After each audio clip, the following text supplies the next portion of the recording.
All right, so what I want to talk to you tonight is about how your dietary choices have a big impact, not only for your own health, not only for the health of your community, but for the health of the whole planet. And so the title of the piece is What's for Dinner? Eating for Life and Sustainability. Alicia helped me out on this, so I can't take all the credit myself. So, as you probably know, Alicia and I are vegans, so, just full disclosure, this is eating, talk about eating from a vegan perspective, but, I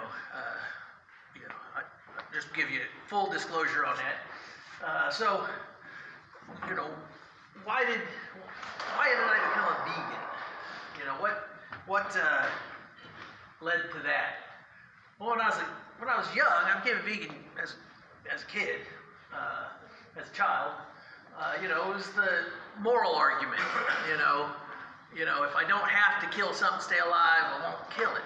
And to care about these other critters. So I think a lot of us know about this, but obviously this argument is not very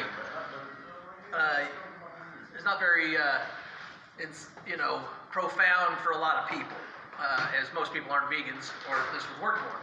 But just to kind of go over it, our meat industry is basically factory farms, and these factory farms are large warehouses where animals are confined in crowded cages and pens and stalls. We all know the horror stories. 99% of the meat produced in the U.S. comes from these factory farms. We don't have little red farmhouses like we all had as kids, with little cows and pigs. It's a nightmare situation with over 9 billion animals killed annually in the United States and over 108 billion, including fish and marine life. So, like Jeremy Bentham, the philosopher says, the question is not can they reason nor can they think, but rather can they suffer. So, as a young person, this was very profound to me. But I think that there's a lot better, not better, but as I went through life, I found other reasons to be thoughtful about what I ate. Number one thing I kind of found was that I actually find that I and we are herbivores. And we're herbivores according to our physiology. There's herbivores and there's carnivores in the world. Things like, cats and, they have small lengths of intestines. There's only 3 to 6 times the length of their body. Humans and all herbivores have long intestines, 10 to 12 times the length of their body. Carnivores have sharp, pointed incisors. Humans and herbivores have broad, flattened incisors. Carnivores swallow food whole. Herbivores chew their food up, etc. There's a long list. It goes into dozens of ways that we see that we're herbivores. So, I find that, we're herbivorous animals. And eating meat is not the kind of food that we were evolved to eat. I found that out, and that was very interesting. And so I want to just kind of go through a real short history, kind of the history of human eating. Our early hominid ancestors, the first kind of semi-human animals that roamed the earth coming around 3 million years ago. We know a lot about these animals. They were like primates all over the world, largely vegetarians. They ate, they may have had a tiny bit of their diet, like some primates that was meat, but very little of it. So we come from vegetarian stock. But we're a very ingenious animal, okay? And in times of stress, we innovated new food sources. The DNA evidence shows that in the last ice age, the Homo sapiens on the planet fell to the thousands. We fell below 1 million Homo sapiens on the whole planet. So we almost became extinct in the last ice age. So we had to innovate. We had to come up with new food sources. And we did. And it saved us, probably. But we had to figure out how can we eat meat? Because if humans eat raw meat, our system actually doesn't digest it. We don't get much nutrition from it, so we innovated cooking it and obviously killing it. So it was an emergency food that we never stopped eating. Later on, human civilization comes along, and human civilization is based on eating grass.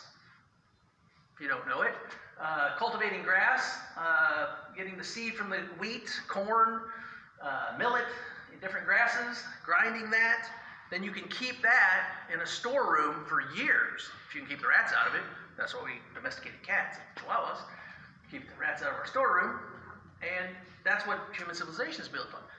This is not a good food for us either, we actually didn't evolve eating grass either, but we innovated. But this is not a very good food for us either, but we eat that too. But of course, the new revolution in food is junk food. And junk food makes whatever kind of food it is trash, okay? I mean, they just add a bunch of sugar and fat and salt and turn whatever food it is into poison. So that's where food is now. Just that's kind of a history of human food as we go into this. But talking about that section of humanity that history where we picked up eating meat, there's lots of studies, and you can look it up yourself, that basically will tell you that a vegetarian or plant-based diet is a lot better for you, for your own personal health. This is just one of many studies. A 15-year study, an Oxford vegetarian study from the 1880s, observed 11,000 participants to study the vegetarian diet effects on health and disease. It finds that meat eaters are twice as likely to die from heart disease, have 60% greater risk of dying from cancer, and a 30% higher risk of death from other causes. So again, this was an emergency food source that we just, never stopped eating. The number one cause of death in the United States is heart disease. A major factor in heart disease is meat in the diet. We've got other studies showing that those that can consume the most meat had the highest risk for heart disease. And Americans consume twice the amount of protein they need. So, the argument for we got to have meat because we got to have protein. That's just hogwash, actually. Meat, eggs, and dairy products are high in cholesterol and saturated fat, which is a major cause of heart disease. Plant food has zero cholesterol. Of the leading causes of death in the United States is the 15 leading causes of death. Eating meat has been proven to be significantly impact all of 14 of the 15 to make them significantly worse. Coming off a meat-based diet, it's been proved that the green ones here, you can significantly reverse the damage that's been done by a diet high in meat. So it's actually eating the right food for us is actually medicine. So we have a choice. Like Hippocrates said, let thy food be thy medicine, and the medicine be thy food. At this point, we can either have the pharmacy where we eat the right food for us, or most Americans are now, having these pills to keep us alive. And that's, it's no good for us individually. So we need to eat to live. And this is just some facts for you about a plant-based diet. A vegan diet can easily provide all the nutrients that we need, minus the saturated fat, cholesterol, contaminants found in meat, eggs, and dairy. Scientists have found that vegans have stronger immune systems than those who consume meat, and vegans live approximately 6 to 10 years longer than meat eaters on average. So, the argument just for your own selfish good, is a plant-based diet. But Americans didn't used to eat this much meat. Just, our grandparents, or depending on how old you are, great-grandparents maybe, in the 1940s, Americans were averaging somewhere around 100 pounds of meat a year. Now we're up in like the 180 range, almost twice as much meat. Why are we eating so much more meat than our grandparents did? Well, the answer is the meat industry. Lots and lots of ads. We've seen them all over the place. They tell us how yummy their products are. Why do we see all these ads? Actually, we're subsidizing the problem with our tax dollars. American taxpayers spend $38 billion with a B a year on subsidies for the meat and dairy industry, but only $17 million with an M on fruits and vegetables. If we were talking about American health, we would reverse that subsidy, I would think. The meat and dairy industry spends $557 million per year on marketing alone. So this is driving people to eat so much meat that it's killing them. Let's dig into what's the cost of the meat? What does it take to produce a quarter pound of beef? It takes 6.7 pounds of grains and forage. It takes 52.8 gallons of drinking water for irrigation of feed crops, 74.5 square feet of grazing and growing feed crops, and 1,036 what is the unit of fossil fuels? BTUs, right. Which is for the same as 18 minutes of running your typical microwave for 1/4 pound. That's not the bun and the pickle. 60% of the Earth's land is used to raise animals for food. That's staggering. Meat production uses nearly 40% of the world's total grain harvest. In a hungry world, in the United States, it's nearly 70%. This is very expensive. 925 million people don't have enough to eat, and 21,000 die from hunger every day in the world. So this is a really inefficient way to feed people in a hungry world. Zero hunger is possible, but not with eating meat. 100 calories of grain fed to livestock only will give us 3 calories of beef. If we feed it to livestock as opposed to eat it ourselves, it will only give us 3 calories of beef, 10 calories of pork, or 12 calories of chicken. This is not an efficient way to feed a hungry world. It's actually the reason for the hungry world. I'm going to dig in a little bit more. Of all the mammals on Earth by weight, 96% are humans and are livestock. This is all the whales, all the elephants, all the giraffe, all the rats. Every mammal on the planet by weight is us and our livestock. That is the Holocaust that we have perpetuated on the planet because of our love of meat. Okay? This is just a fact. Look it up yourself. If you want me to, if you want I'll give you the study. This is a recent study. Now this has led to the degradation of our planet.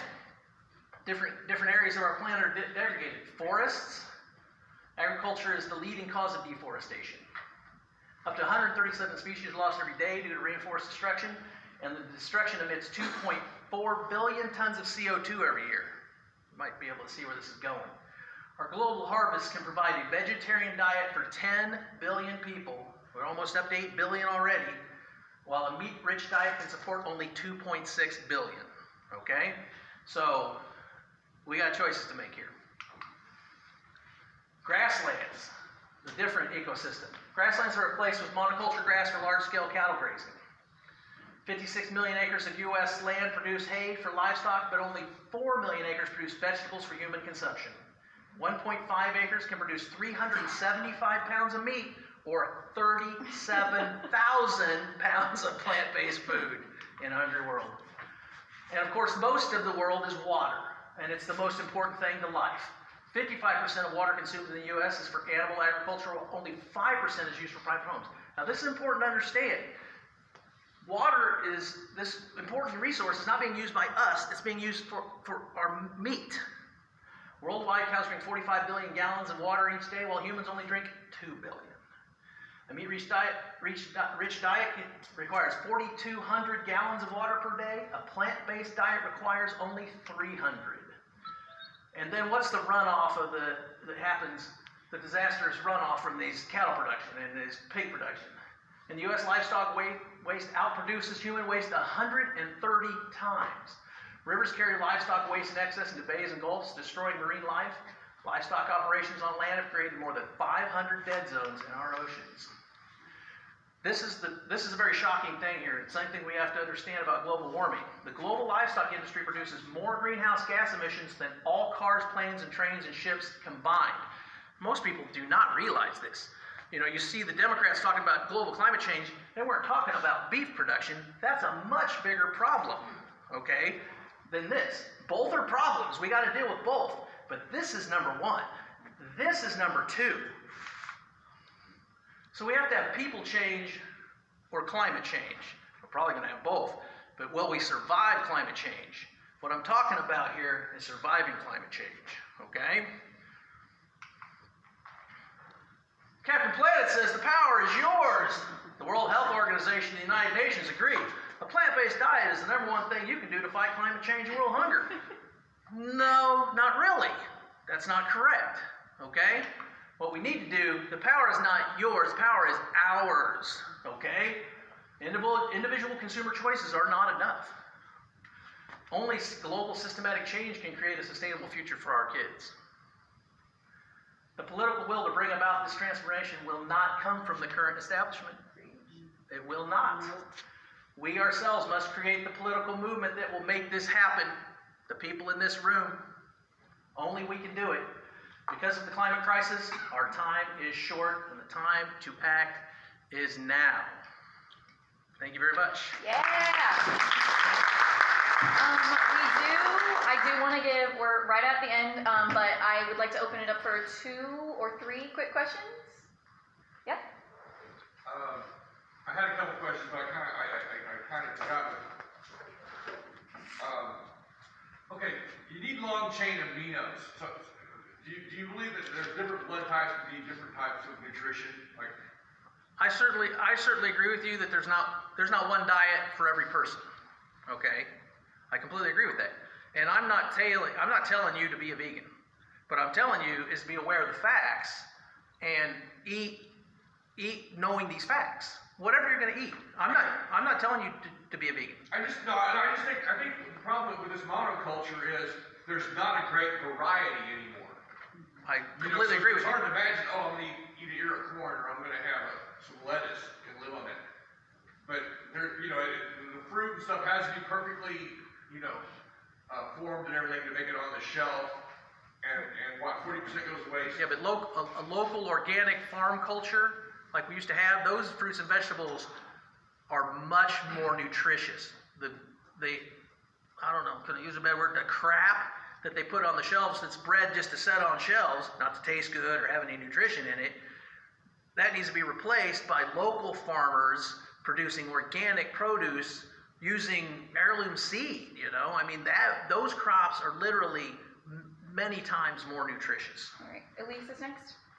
I guess I'm not sure if mine's a question or a comment, but I think I'm glad you're saying plant-based diet, because I think that there's this misconception that you can just go vegetarian or go vegan and you're helping the environment. Like right now there's this huge craze towards like the Beyond Burger, right? Which I was like, what is that? Okay, I'm gonna buy one for $6. I got 2 little things. There's plastic, the packaging is obnoxious. Like, even if you decide to become a vegan, you live in Babylon, we live in Babylon, so we have... That's processed food. It's gross. Right, it doesn't matter where it comes from. If it's processed like that, it's crap. It's not true. good. But so I think I like how you're calling it plant-based. I think we have to have like some different words for the kind of diet you're talking about that can I don't know what that word is, and maybe you do because you're more research, but it could include meat if it was like local and well sourced. If you want meat, it could be eggs and cheese. If cows need to be milked, the thing is if you don't milk them. Well, the thing is that I think that we can have a sustainable world diet that does have some meat. Okay, obviously. Yeah. Okay, and the thing is we need ungulates dealing with our grasslands, right? But not in factory farms where they're isolated, right? Yeah. I mean, the interaction between grasslands and ungulates, that evolved over millions of years, and it actually holds, that's where most of the carbon is actually held on the planet, okay? It's not in the forests even. The forests are great, but the grasslands are really where the carbon's held and really where we're letting it go, you know? I mean, I've been reading a lot about that lately, and it's, I mean, so yes, we need ungulates, cows, buffalo, and they get killed in nature. They get eaten in nature, right? I mean, I think we need to bring back wolves and bears and stuff to eat them too, but we can eat some of them too. But it's not good for us to eat too much of them. We need to have a balanced diet. And we can't be fooled by the hyper-capitalist model of veganism versus like what is a sustainable Local, diet. sustainable. There is a hyper-capitalist model that has co-opted veganism Yes. and it's not good No, for the planet. that's Alright. just processed food. Last question is going to go to Steve Main. Well, it's not a question, it's a comment, and I want to say that the Greens here in Kansas City have been at the forefront of the just food system. They helped start the Kansas City Food Circle. They have pushed for the 100-mile diet and local production of our food and distribution Yep. locally. Yep. And that's what we got to have. That's where I ended. I was like, you know, and this political movement that we're a part of is what's going to make that happen or not happen. Because this has to be a worldwide revolution, and it has to happen in a big hurry. And you know, so you know that's what this discussion's all about. So I mean, this is just the beginning of the discussion. We'll continue to talk about it, but we got lots more business. So thanks, Go for thank you Nathan. guys.